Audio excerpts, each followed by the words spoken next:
Okay, so now we're going to try a cylinder. I've changed the angle on this, so I hope that I can get this drawn right. All right, so drawing a cylinder, it's a little bit like drawing a box, only the top is not going to be a circle, it's going to be an oval. And you sort of have to see how much of the oval you can see. And you want to really go lightly on this because sometimes it takes a few tries to get the oval right. You want to kind of have the two sides be a little bit matchy, but that's okay if it's not. Hope you can see that. That's really light. And then the sides are straight, and the bottom is going to be this same oval that you see at the top. And I have seen some very famous illustrators not do this, which always surprises me. Okay, so there I have my basic cylinder. Again, very satisfying to be able to do that. Now, I am going to try to draw this as much as I can, looking at the details. This is a very famous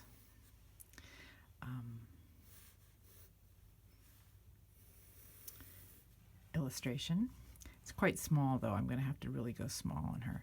Now, if I want to do the words, I might want to think about putting a light line in here first so that I get the curve of the words right. And again, it's going to be the same curves as the top and the bottom.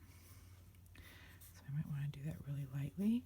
And then another thing about type is that I can count the letters, and I see that the R, the middle of the whole word is about in between the R and the T. So I might want to just put those in first, so I know that's where they need to land, somewhere there. And then these go around. Something like that. Okay, I'm going to work on that a little bit. I'm going to very lightly draw the umbrella in.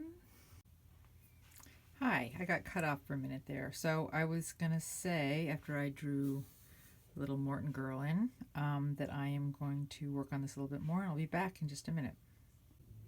Okay, I worked on my Morton salt box, my cylinder.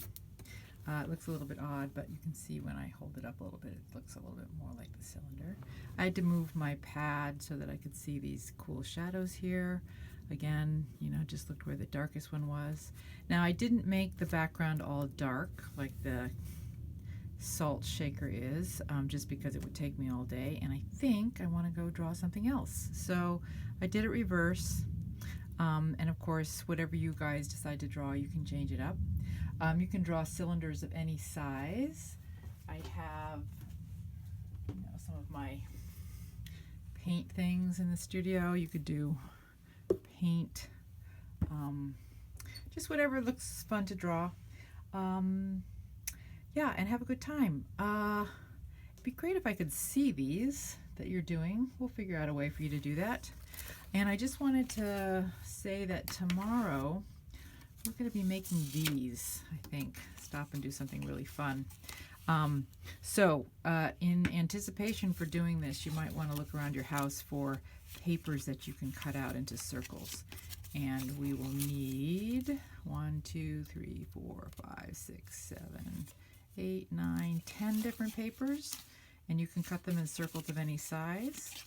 And we'll go through this tomorrow. And I'll talk about it then. So I'll see you tomorrow. Bye.